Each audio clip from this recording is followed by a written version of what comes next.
capital P, lost something of the personalisation. First recorded instance in the OED is not till 1638, though. 2,000 years after Plato actually wrote about love. So it says to me that something's happening throughout contemporary history that changes our understanding of love and its roots in its ancient history. It carries on through some rather nice modern versions, though, particularly the Huxley, if you want to have a look at that. So, yeah. Who was Plato, to give us this Platonic love? Another fairly famous quotation about him from Whitehead. The safest general characterization of the European philosophical tradition is that it consists of a series of footnotes to Plato. Something a lot of us have heard, but a lot of us haven't necessarily thought about. What does it mean to follow in the wake of Plato, and what is it that we're taking from him? I feel that in focusing on love as a Platonic concept, we've rather become over-Christianized, and the biblical texts and the biblical uses of love sometimes take over a little. And what we get are people like C.S. Lewis in 1960 writing a book called The Four Loves, drawing on Plato and on a whole history of terms for love based in the Greek language. We have agape, the Christian, religious, community love felt for people in fellowship, in koinonia. We have storge, not a term with which most people are familiar, the familial love and affection within the household. And we have philia, brotherly love, love between friends. But how much are any of these used in someone like Plato? I had a quick look through the Greek corpus. Where have I written these down? Good. Agape, used 83 times in Plato, but only 3 times in the main text on love. Don't think that kind of community love is quite what he's talking about. Storge, not used at all until later literature, until Christian times. So it's definitely not there for Plato. Philia, well, philos, meaning love, giving us philosophy, love of wisdom, philology, love of words, all of those kind of things, is such a common prefix that we've got 685 examples in Plato with phil in it, including 56 in the Symposium, which I'm going to move on to, in 36 different variations. It's far too common for me to want to try and attach any meaning to what Plato's doing with it, which leaves us with the fourth one, Eros. We obviously get our term erotic love from it. Again, going to the OED, Freudian psychology, the urge towards self-preservation and sexual pleasure. It's distinguished from things like agape as being specifically physical, specifically sexual, and specifically psychoanalyzed quite often. And this is where Plato, I think, does become much more important in understanding Greek concepts of love.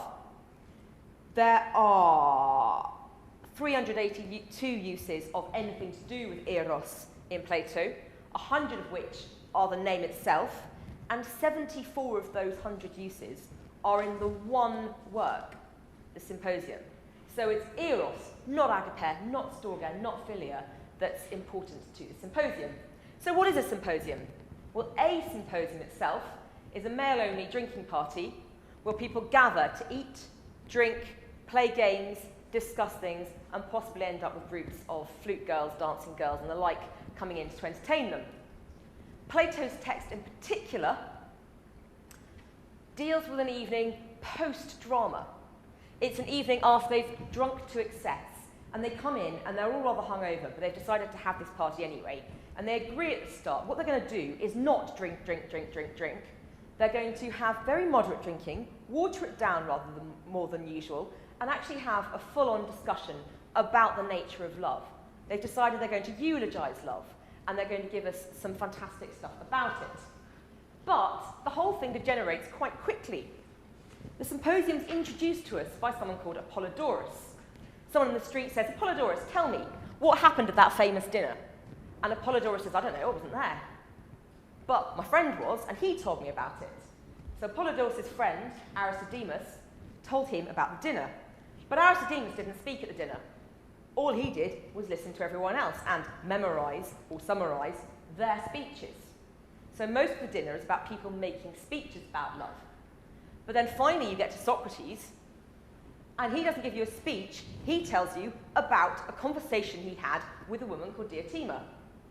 So you've got Apollodorus giving you Aristodemus' words, giving you Socrates' words, giving you Diotima's words.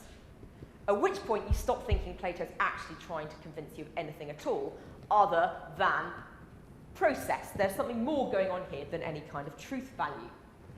Within it, we've got a series of speeches, which gets significantly more silly as we go along as well. We start off with people claiming things about double loves and primordial loves, and then we come to the doctor, Eryximachus. And he says, I'm a doctor. What I can see is people need balance. People, like in music, you need harmony to make things work. In medicine, you need to make sure people don't have too much of one thing or too little of another. We can balance out the humours, all that kind of thing. And for Eryximachus, the doctor, love is about finding that balance, giving people what they need, taking away from them what they don't, making things like harmonia. Most famously, you then get Aristophanes. Eryximachus has only spoken because Aristophanes is so busy hiccuping, he can't talk. And when he stops hiccuping, he comes up with this wonderful myth. Originally, there were three kinds of human. There were the humans, there were men, women, and men, women. Double-headed, four-limbed, fantastic. Got too big for their boots, stopped giving Zeus what was his due. So Zeus got cross, split them down the middle, told Apollo to turn their heads round so they could see the split, i.e. the tummy button, and people spend the rest of their lives looking for their other half.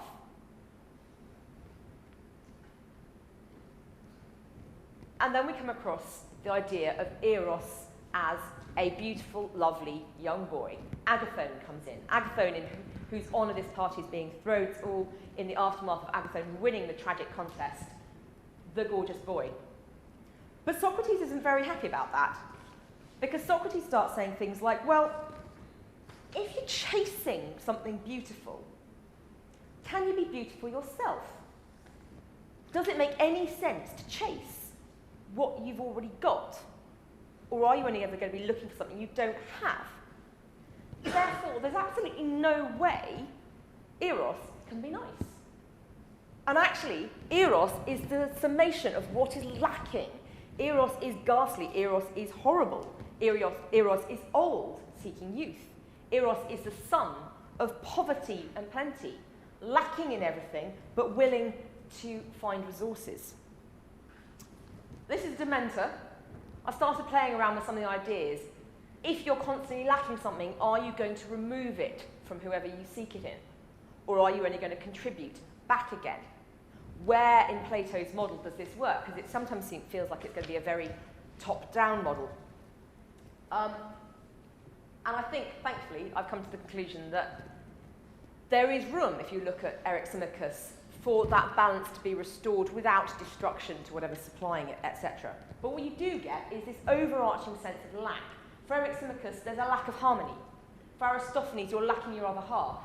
For Socrates, we're lacking a full understanding of autotokalon, the beautiful itself, which he later comes to discuss as truth and goodness itself.